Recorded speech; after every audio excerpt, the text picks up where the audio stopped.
उत्तराखंड के पहाड़ों में लगातार घुल रहे अपराध के जहर को रोक पाने में नाकामयाब राजस्व पुलिस को लेकर अब आवाज उठने लगी है। दरअसल उत्तराखंड में अपराध लगातार अपनी जड़ें मजबूत करता जा रहा है। ऐसे में राजस्व पुलिस द्वारा समय रहते हुए काम नहीं कर पाने की वजह से जांच भी सही समय से नहीं हो पा रही है, जिसको लेकर अब भाजपा, कांग्रेस और आप पार्टी राजस्व पुलिस की जगह पहाड़ी क्षेत्रों में भी पुलिस थाने खोले जाने के समर्थन में आ गए हैं। उनका कहना है कि जिस तरीके से अंकिता हत्याकांड का मामला अभी तक पूरी तरीके से सुलझा नहीं है, ऐसे में यदि रेगुलर पुलिस को समय रहते हुए जाँच सौंप दी जाती तो अभी तक अंकिता के हत्यारे खुली हवा में सांस लेने की बजाय सलाखों के पीछे होते और शायद आज उत्तराखंड की बेटी अंकिता भी जिंदा होती। यही नहीं, कांग्रेस ने सीधे तौर पर सरकार पर आरोप लगाते हुए कहा कि 2018 में ही सरकार को राजस्व व्यवस्था खत्म करने का आदेश हाईकोर्ट द्वारा दिया गया था और इन गाँवों को उत्तराखंड पुलिस के अधीन करने के लिए 6 माह का समय दिया गया था। लेकिन इसके बावजूद भी भाजपा सरकार द्वारा हाईकोर्ट के आदेश की अवहेलना करते हुए अभी तक भी इन गाँवों को उत्तराखंड पुलिस के अधीन नहीं किया गया है और इसी का खामियाजा है कि आज उत्तराखंड की बेटी अंकिता राजस्व पुलिस के ढीले रवैये की भेंट चढ़ गई है। दूसरी तरफ आम आदमी पार्टी भी सरकार पर इसी तरह का आरोप मढ़ती हुई दिखाई दे रही है। आपका कहना है कि पटवारी पुलिस व्यवस्था में अभी तक कई ऐसे केस हैं जिनमें अपराधी अपराध करने के बाद भी अभी तक खुली हवा में सांस ले रहे हैं और जिन्होंने अपनों को खोया है वो आज भी इंसाफ के लिए तरस रहे हैं। शंकरनाथ इंडिया की टीम ने जब इस पूरे मामले को लेकर गहनता से सभी पार्टियों के प्रतिनिधियों से बातचीत की तो आप भी सुनिए आखिर उन्होंने क्या कुछ कहा। आपकी पार्टी का क्या इस पे लाइन है कि जो पहाड़ में जिस तरह के मामले हो रहे हैं, अभी जैसे अंकिता का मामला सामने आया है, तो इस पे आपकी तरफ से, भाजपा की तरफ से क्या कुछ है? देखिए, लाइन बहुत क्लियर है। पार्टी ये जानती है कि देश की आज़ादी के बाद से आज तक कितने अधिक कॉन्स्टिट्यूशनल अमेंडमेंट्स हो गए। देश काल परिस्थिति के अनुसार कानूनों में फेरबदल, संशोधन, नियमों में बदलाव ये समय की मांग है और पार्टी और सरकार समय के साथ कदम ताल करके चलना चाह रही है। कल ही माननीय मुख्यमंत्री जी ने 2-2.5 घंटे की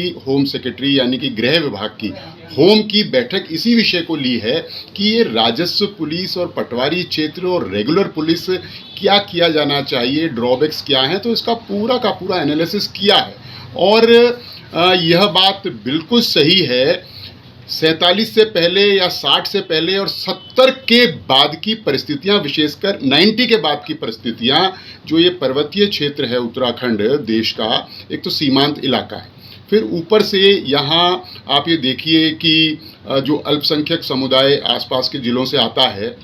बिजनौर, सहारनपुर, उत्तर प्रदेश, इवन बिहार से भी, तो वो भी हमारे लिए बहुत चिंताजनक है। नेपाल मूल के लोग भी लंबे समय से आ रहे हैं। गतिविधियाँ समय समय पर रिपोर्ट की जा रही हैं। मानव तस्करी की हमारे यहाँ, हम इसको इनकार नहीं कर सकते, विशेषकर उत्तरकाशी जनपद और अन्य जनपदों में ये घटनाएं भी बढ़ी हैं। अंकिता भंडारी जी का जो मामला है, अभी ताज़ा मामला है, अगर रेगुलर पुलिस शुरू से देख रही होती तो शायद इतना विलंब ना होता। निश्चित रूप में समीक्षा हो रही है, समीक्षा के बाद जो है निर्णय लिया जाएगा। कौन कौन से इलाके हमको राजस्व यानी कि पटवारी व्यवस्था से मुक्त करने हैं, जहां ज़्यादा दबाव है, क्राइम ज़्यादा है या ऐसी घटनाएं ज़्यादा होती हैं, इन सब चीज़ों का आंकलन करके मुझे लगता है सरकार समय से निर्णय लेगी और रेगुलर पुलिसिंग की जो है वो व्यवस्था करेगी। मोदी जी, जो राजस्व क्षेत्र में पटवारी रेगुलर की बात चल रही है, तो इस पर कांग्रेस का क्या कहना है? देखिए, ये जो हाईकोर्ट का उसमें एक लिटिगेशन ली थी, उसमें कहा गया था कि 13 जनवरी 2018 को ये कहा गया था कि जो राजस्व वाले जो क्षेत्र हैं उन सब केसों को या उन तमाम चीज़ों को उत्तराखंड की पुलिस के अधीन किया जाए। लेकिन 2018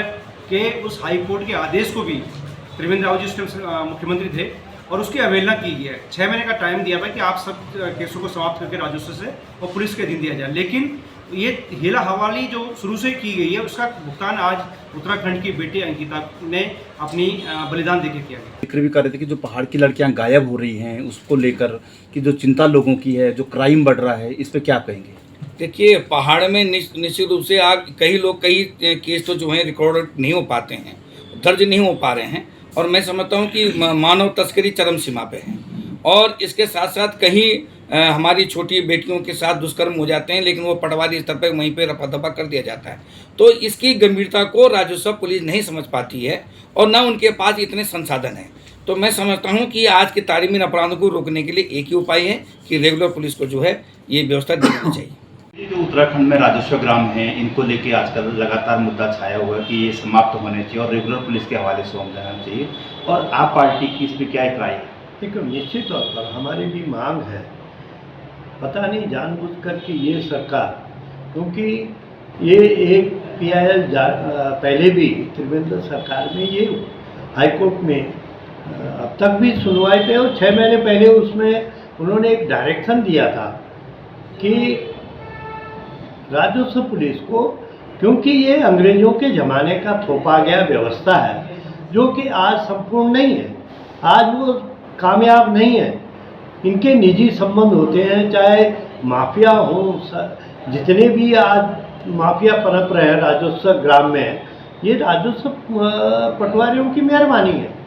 क्योंकि ये इस पर ध्यान नहीं देते हैं, और ध्यान न देने का खामियाजा उत्तराखंड भुगत रहा। तो आम आदमी पार्टी भी ये कहती है कि इसको समाप्त करके रेगुलर पुलिस को देना चाहिए, ताकि निश्चित तौर पर आज जो अंकिता के साथ हुआ, अगर ये रेगुलर पुलिस को होता, रेगुलर पुलिस को मिली तो 24 घंटे में अरेस्टिंग हुई,